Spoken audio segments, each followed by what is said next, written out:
Ya, selamat siang. Hari ini kita bertemu kembali ya di channelnya Didik Balsaputro, di mana hari ini kita akan membahas tentang instrumen dan cara mengemudikan mobil Matic. Ini yang kita pakai itu adalah Honda Mobilio Matic.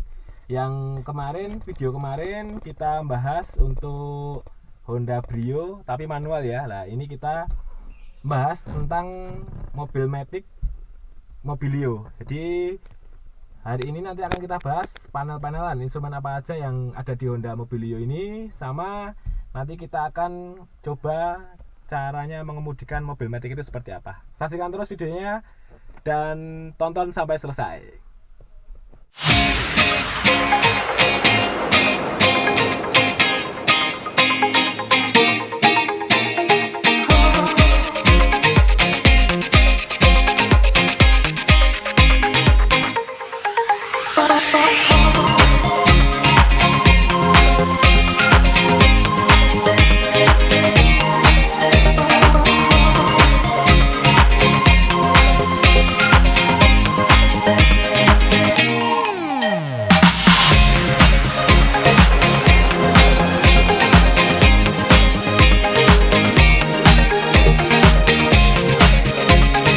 Ya, ini kita akan coba pertama kali kita akan pengenalan dulu ya instrumen-instrumen apa aja yang ada di Honda Mobilio ini.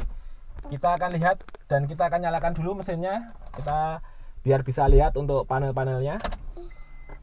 Ini untuk menyalakan mobil Matic itu jangan lupa ya, setiap kali ingin menyalakan posisi transmisi harus ada di P atau parking, dan jangan lupa karena pedalnya hanya ada dua yaitu gas dan rem, itu untuk keamanan, untuk safety kita injak remnya supaya tidak terjadi apa-apa. Jadi ini kita nyalakan dulu, posisi kontak udah di on, ini tinggal kita starter.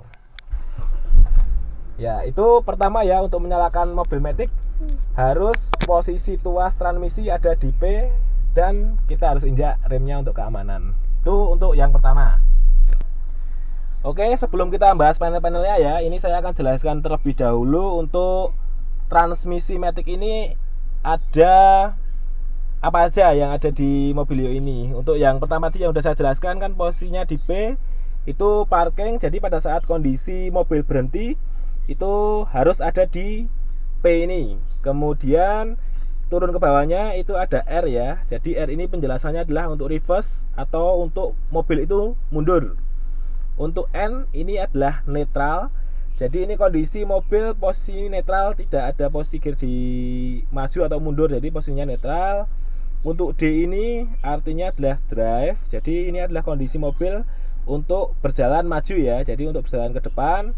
Untuk S ini adalah untuk mode sport, ataupun bisa dikatakan mode ini tidak mengacu pada eco atau kehematan bahan bakar. Kemudian untuk yang L ini untuk posisi gear di gear rendah.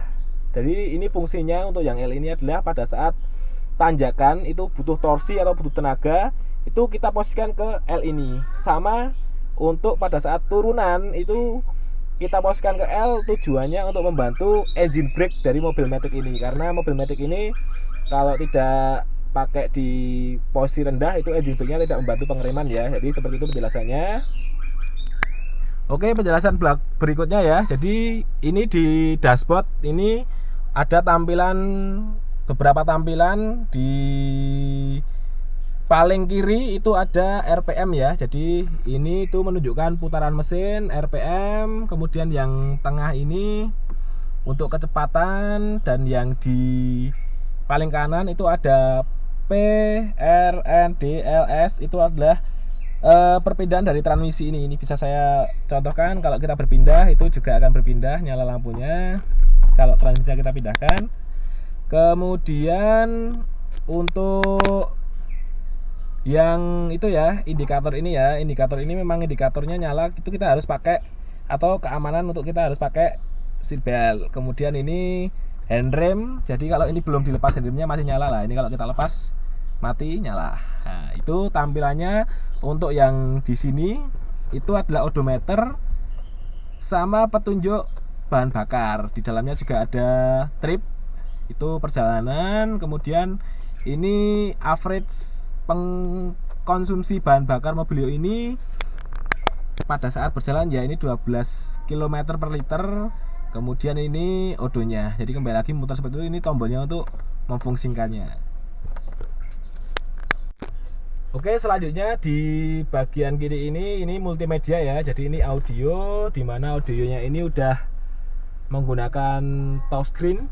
Ya, ini touchscreen, ada tuner, disk, USB, iPod dan yang lainnya. Ini sudah ada untuk kamera mundurnya juga ya. Ini bisa kita coba untuk kamera mundurnya. Jadi untuk kamera mundur semuanya akan berubah. Nah, ini ada kameranya udah kelihatan. Kemudian kanannya ini adalah untuk tombol hazard. Jadi hazard ini bisa dilihat di klasternya MID juga, itu tampilannya seperti itu hazard. Ya, hazard seperti itu. Kemudian turun ke bawah tampilannya dari Honda Mobilio ini ada untuk AC ya. Jadi ini AC, tombol AC untuk mengaktifkan AC. Ini ada knob, masih analog ya. Jadi ini untuk kecepatan fan-nya. Jadi kecepatan fan-nya digeser-geser ke ini. Jadi 1, 2, 3, 4. Kemudian ini untuk tingkat suhu atau tingkat dinginnya AC. Ini bisa diputar-putar, masih knob ya. Jadi bisa diputar-putar. Kemudian ini juga knob, itu fungsinya untuk ini, kalau ada gambar ini, itu maka arah fan itu hanya dari depan saja. Kalau ini kita geser ke sini, itu arah fan dari depan dan arah ke bawah ke kaki. Jadi ini ada dua fungsi, untuk arah ke depan dan ini untuk arah yang ke bawah. Ini untuk gambarnya ini ya. Jadi kalau ini posisinya di sini, ini bisa digeser. Untuk yang ini itu adalah sirkulasi di dalam kabin tanpa menggunakan ataupun tanpa adanya udara dari luar. Kalau kita posisinya di sini, nanti ada udara dari luar masuk ke dalam kabin. Nah, itu tergantung dari kondisi, bisa digunakan menggunakan tambahan udara dari luar atau cukup perputaran hanya di udara di kabin sendiri.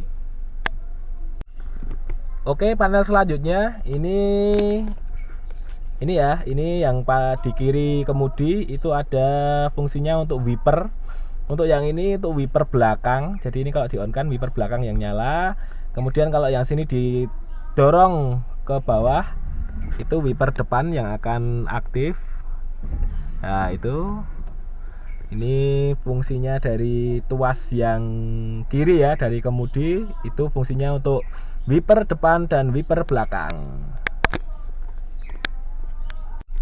Ya, untuk berikutnya untuk panel yang di sebelah kanan kemudi ya, itu adalah panel untuk lampu. Untuk kalau ini kita tarik ke sini, itu untuk sen ke kanan. Kalau kita geser ke atas, itu untuk sen ke kiri. Kemudian untuk yang ini, knob ini untuk lampu. Pertama untuk lampu fog lamp, kemudian lampu utama.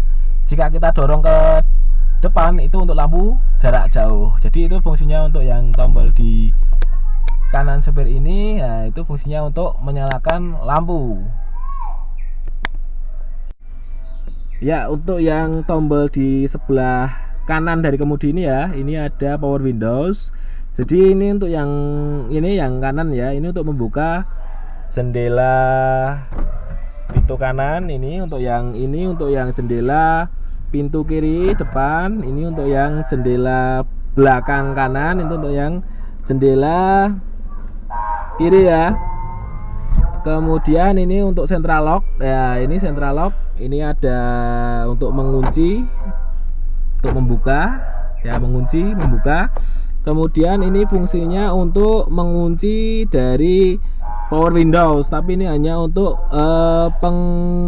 penumpang ya. Jadi kalau ini kita aktifkan, nanti penumpang tidak bisa membuka jendelanya. Jadi ini tujuannya untuk safety, untuk keamanan. Apabila tidak menginginkan dibuka, nah, itu kita bisa nonaktifkan. Kalau untuk pengen dibuka, kita kembalikan seperti semula. Nah, kemudian ini untuk mengatur kaca spion seperti biasanya. Ini untuk mengatur kaca spion kanan, ini untuk mengatur kaca spion kiri. Kalau tengah ini tidak fungsinya. Nah, ini untuk mengaturnya tadi bisa geser ke atas, bisa geser ke kanan, bisa geser ke kiri, bisa geser ke bawah. Nah itu ya, jadi untuk penjelasan yang tombol yang ada di sebelah kanan kemudi untuk power windowsnya, power window. Ya, setelah kita tadi mengetahui fungsi dari tombol-tombol dan instrumen yang ada di mobil Honda Mobilio ini, sekarang kita akan coba untuk menjalankannya ya. Jadi ini cara ataupun kita untuk menjalankan dari transmisi otomatis ini. Ya, pertama jangan lupa ya, kalau kita posisi jalan tetap pakai seatbelt untuk keamanan. Entah itu jauh ataupun dekat, kita harus tetap pakai seatbelt untuk keamanan. Oke, sudah terpasang, kita akan coba. Kita akan lihat ini transmisinya ya. Transmisinya tadi saya bilang untuk maju ke depan itu adalah posisi di D, drive. Untuk cara perpindahan transmisinya ini, kita pertama untuk injak remnya dulu. Jadi kita pada saat perpindahan pertama kali untuk mau jalan itu sebisa mungkin kita injak remnya dulu. Jadi kita injak remnya dulu, baru kita geser transmisi ini ke posisi D. Jadi nanti ada indikatornya juga di ini, di cluster ini ya, instrumennya itu nanti akan ada tulisannya D. Jadi tadi kalau kita arahkan ke P, itu juga akan berubah ke P.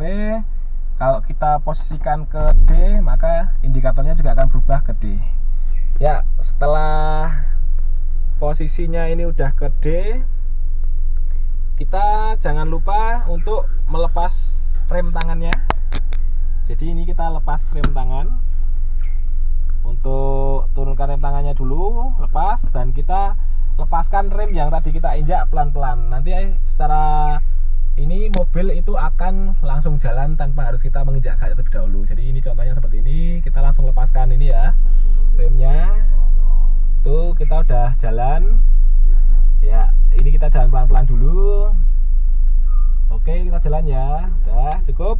Dan pada saat ingin berganti transmisi, kita ke mundur, itu posisikan mobil berhenti sempurna terlebih dahulu. Jadi jangan sampai mobil masih berjalan itu kita pindah transmisinya langsung ke reverse atau ke posisi mundur. Jadi posisikan mobil pindah berhenti sempurna dulu, baru nanti kita pindah transmisinya ke mundur. Jadi untuk perpindahannya ini kita injak remnya dulu, kita posisikan ke R. Jadi kamera, kalau yang udah ada kameranya, akan menunjukkan ini ya, belakang seperti apa. Nah, kalau transmisi sudah di R, kita lepaskan rem secara perlahan-lahan, kita mundur pelan-pelan. Nah, ini kita jalan. Oke, ini kita latihan maju sama mundur dulu ya. Oke, ini cukup.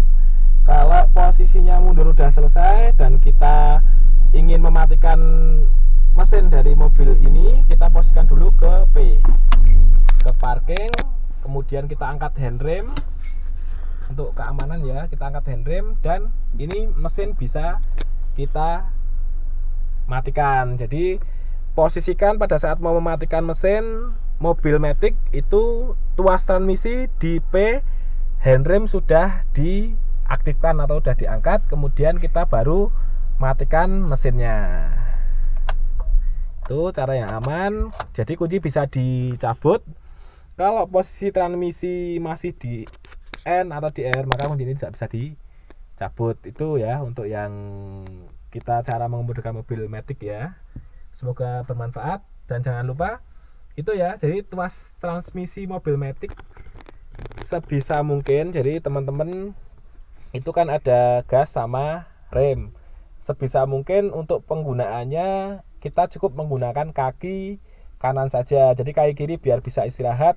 Untuk menginjak tuas gas juga menggunakan kaki kanan, untuk menginjak rem juga menggunakan kaki kanan. Dan saya berikan tips ya, jadi pada saat belajar mobil pertama kali, sebisa mungkin teman-teman bisa tanpa menggunakan alas kaki terlebih dahulu. Jadi supaya teman-teman bisa merasakan ini mana gas, ini mana rem gitu ya. Itu tipsnya, jadi biar teman-teman nggak kagok ataupun nggak istilahnya ini mana gas ini mana rem gitu ya. Jadi nanti bisa bisa dipelajari dulu sampai posisinya itu udah paham ini rem ini gas. Dan setelah selesai kita lepaskan seatbeltnya, kita tutup video ini, dan nanti kita akan bahas lebih lanjut lagi cara berkendara di jalan besar ataupun di jalan dengan menggunakan mobil matic. Ada banyak triknya dan tipsnya yang akan saya berikan. Pantau terus videonya dan jangan lupa subscribe, like, komen, dan share ke media sosial Anda jika video ini bermanfaat untuk kalian semua. Terima kasih. Jangan lupa tonton terus videonya.